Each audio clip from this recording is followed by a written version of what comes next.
Hello friends, आप सभी लोगों का सेल्फ क्लासेस में स्वागत है। फ्रेंड्स, कल वाली वीडियो में हम लोगों ने क्या पढ़ा? प्रेजेंट परफेक्ट कॉन्टिन्यूअस टेंस पढ़ा। मतलब कि present indefinite, present continuous, present perfect और प्रेजेंट परफेक्ट कॉन्टिन्यूअस हम लोगों ने पूर्ण रूप से खत्म कर दिया। अब हम लोग फ्रेंड्स इस वाली वीडियो में क्या पढ़ेंगे? पास्ट इंडेफिनिट का पास्ट पढ़ेंगे, परफेक्ट पढ़ेंगे, परफेक्ट कॉन्टिन्यूअस। ठीक है फ्रेंड्स, यहाँ पे हम लोग क्या करेंगे, इसको पढ़ेंगे। तो यहाँ पे ध्यान दीजिए फ्रेंड्स, क्या दिया गया है? Past indefinite tense. चलो पास्ट इंडेफिनिट टेंस का हम लोग पहचान करते हैं। क्या किया, कैसे पहचान किया जाता है? यहाँ पे क्या होगा, जिस वाक्य की क्रिया के अंत में, जिस वाक्य के क्रिया के अंत में दिया, गया, लिया, लिए आदि ये सब वाक्य आता है तो उसको हम लोग क्या बोलेंगे? पास्ट इंडेफिनिट टेंस कहते हैं। तो इसमें फ्रेंड्स क्या होगा, इसमें भी एक वचनकर्ता होता है और बहुवचनकर्ता होता है ना? तो यहाँ पे क्या होगा, एक वचनकर्ता तथा बहुवचनकर्ताओं के साथ दोनों यहाँ पे सब्जेक्टों के साथ क्या प्रयोग किया जाएगा? सेकंड फॉर्म का प्रयोग किया जाएगा। किसमें? मुख्य क्रिया में। और फिर इसके बाद यहाँ पे मैंने लिखा है, यदि वाक्य निगेटिव होता है मतलब नकारात्मक होता है तो हम लोग क्या करेंगे? एक वचन तथा बहुवचनकर्ताओं दोनों के साथ डिड नॉट का प्रयोग किया जाएगा तथा मुख्य क्रिया, यहाँ पे ध्यान दीजिए, तथा मुख्य क्रिया मेन वर्ब में फर्स्ट फॉर्म का प्रयोग होगा। ठीक है। अब चलो देखो फ्रेंड्स, यहाँ पे मैंने आप लोगों को सेंटेंस बनाया है। अब चलो एक एक सेंटेंस हम लोग करते हैं इसको और समझते हुए चलते हैं। तो यहाँ पे मैंने पहला सेंटेंस आपके सामने यहाँ पे प्रस्तुत किया है। क्या है? तुमने मुझे एक कलम दिया, तुमने मुझे एक कलम दिया। तो तुमने मेरा क्या हो गया? सब्जेक्ट हो गया। ध्यान दीजिए फ्रेंड्स, ये तुमने मेरा सब्जेक्ट हो गया। और फिर इसका देना, आपको दिया जो होगा क्या होगा? आपका वर्ब होगा। जो बीच में बचा फ्रेंड्स क्या होगा? ऑब्जेक्ट हो गया। ये तो आप लोगों एकदम क्लियर हो गए होंगे कि सर हमेशा इसको बार बार बताते हुए चलते हैं। तो यहाँ पे ध्यान दीजिए, तुमने मुझे एक कलम दिया, यहाँ पे सेंटेंस होगा। सब्जेक्ट सबसे पहले है तो सब्जेक्ट मतलब कर्ता, तो इसको सबसे पहले लिखा जाएगा। कर्ता क्या है? तुमने। तो तुमने का मीनिंग क्या होगा? यू होगा। क्या होगा? यू होगा। अब देखो फ्रेंड्स, यहाँ पे एक वचनकर्ता देखेंगे और बहुवचनकर्ता के अनुसार हम लोग नहीं चलेंगे कि इसमें हैज का प्रयोग, इज का प्रयोग किया जाएगा, डज नॉट, डू नॉट का प्रयोग नहीं है ऐसा। यहाँ पे एक वचन तथा बहुवचन दोनों कर्ताओं के साथ मुख्य क्रिया की सेकंड फॉर्म का प्रयोग किया जाएगा। तो यहाँ पे क्या है? वर्ब मेरा क्या है? हम लोग सब्जेक्ट के बाद वर्ब लिखते हैं ना, तो वर्ब मेरा क्या है? दिया। और दिया क्या होगा आपका? गिव। गिव मींस होता है देना। इसका second form give, gave, given होता है। सेकंड फॉर्म क्या होगा? गेव हो जाएगा। GAVE, गेव हो गया। अब फ्रेंड्स यहाँ पे ध्यान दीजिए, गेव क्या दिया? एक पेन दिया ना। क्या दिया? एक पेन दिया। You gave me a pen. ये जो मी है मुझे दिया ना, तो मी ए पेन हो जाएगा। You give me a pen.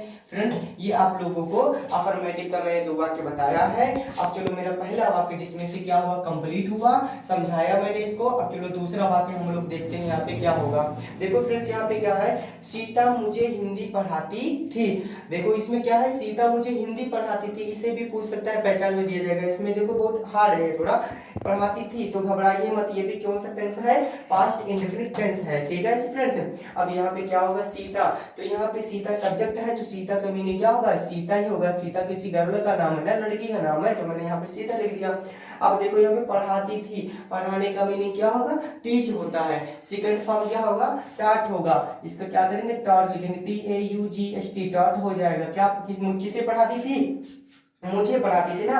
Object क्या है यहाँ पे? मुझे हिंदी। तो यहाँ पे क्या होगा? सीता टॉट मी हिंदी, मुझे पढ़ाती थी, मैंने लिख दिया मी हिंदी। और यहाँ पे ध्यान दीजिए फ्रेंड्स, आप लोग यहाँ पे गलती करते होंगे आप लोग कि क्या होगा, यदि किसी पुस्तक का नाम, किसी महान व्यक्ति का नाम, किसी महान प्लेस का नाम आता है, जो उसका लेटर रहता है क्या रहता है? कैपिटल, और बाकी सब स्मॉल रहता है। ऐसा करिए, ठीक है। अब चलो देखो यहाँ पे क्या होगा, मेरा दूसरा मतलब दोनों वाक्य मेरे अफर्मेटिव का, सकारात्मक वाक्य का कंप्लीट हुआ। हम लोग क्या करेंगे? अब निगेटिव देखेंगे। निगेटिव में मेरा क्या है? लड़कों ने अपना पाठ याद नहीं किया। लड़कों ने अपना पाठ नहीं याद किया, तो यहाँ पे लड़का आपका सब्जेक्ट हो गया, याद करना आपका वर्ब हो गया, बीच में बचा ऑब्जेक्ट हो गया। चलो यहाँ पे देखो लड़कों, तो लड़के का मीनिंग ओनली, लड़के का मीनिंग क्या होगा? द बॉय लिखो या बॉय लिख दो, कोई दिक्कत नहीं है, मैंने बॉय लिख दिया। अब देखो यहाँ पे क्या होगा? बॉय लिखने के बाद बॉय मीन्स होता है ओनली लड़का। यहाँ पे लड़कों के बारे में कंपेयर किया गया है, मतलब बहुत सारे हैं, तो इसके यहाँ पे क्या लग जाएगा? यस को हम लोग कंबाइन कर देंगे, जोड़ देंगे, लड़कों हो जाएगा बॉयज। अब देखो यहाँ पे क्या है? नहीं का प्रयोग किया गया है ना, तो ओनली नॉट का नहीं हो जाएगा। इधर ध्यान दीजिए, यहाँ पे एक वचन करता हूँ तो बहुवचन करता हूँ के साथ, ठीक है। डिड नॉट का प्रयोग किया जाएगा, किसका, डिड नॉट। तो यहाँ पे क्या होगा, डिड नॉट का हम यूज कर दे रहे हैं। अब चलो देखो यहाँ पे, और फिर इसके बाद क्या करते हैं, सब्जेक्ट के पास क्या लिखते हैं, करता करते वर्ब लिखते हैं ना। और वर्ब की किस फॉर्म का प्रयोग किया फर्स्ट फॉर्म का प्रयोग किया जाएगा। तो यहाँ पे क्या है, याद करने का मीनिंग क्या होगा, लर्न होता है ना, लर्न में याद करना। इसको मुझे थर्ड फॉर्म या सेकंड फॉर्म लिखना नहीं है, फर्स्ट फॉर्म लिखना है। मैंने यहाँ पे लर्न लिख दिया। अब क्या करता है, अपना पाठ याद करता है। अपना पाठ, जो अपना होगा किसके अनुसार चेंज होगा, सब्जेक्ट के, लड़कों के अनुसार चेंज होगा। क्या ये एक लड़का है, एक लड़का होता तो यहाँ पे हिज का प्रयोग होता, यदि लड़की होती तो हर का प्रयोग होगा। यहाँ पे लड़कों है बहुत सारे हैं, तो यहाँ पे क्या हो जाएगा, दियर, THEIR यार, दियर लेसन हो जाएगा। पाठ याद किया, फुल स्टॉप। आपका फ्रेंड्स ये भी निगेटिव का पहला वाक्य आपको अच्छे से समझाया, समझ में आया होगा। चलो यहाँ पे देखते हैं चौथा वाक्य क्या है, दूसरा निगेटिव का है, नकारात्मक वाक्य का है। तो यहाँ पे क्या है, तुम कभी देर से नहीं आए। तुम कभी देर से नहीं आए, तो तुम सब्जेक्ट हुआ, आना आपका वर्ब हुआ, बीच में बचा ऑब्जेक्ट हुआ। एक फोकस करिए, ध्यान से देखिए, यहाँ पे भैया पूछा है क्या, कभी देर से। तो कभी से मतलब कि मैंने आप लोगों को बताया नहीं था, वो जो कि होता है डिड नॉट का यूज नहीं किया जाएगा, ओनली नेवर। समझते हैं ऐसे किया जाएगा, आएगा समझ में।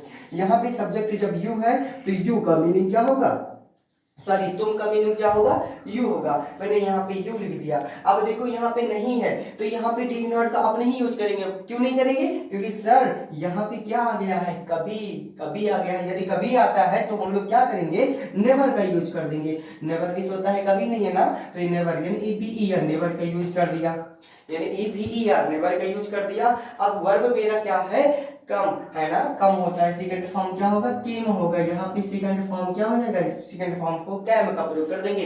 यदि यहाँ पे डिड नॉट होता, सॉरी यदि यहाँ पे कभी नहीं होता तो यहाँ पे नहीं का मतलब क्या होता है, डिड नॉट का प्रयोग करते और सेकंड फॉर्म का प्रयोग नहीं करते, फर्स्ट फॉर्म का यूज करते।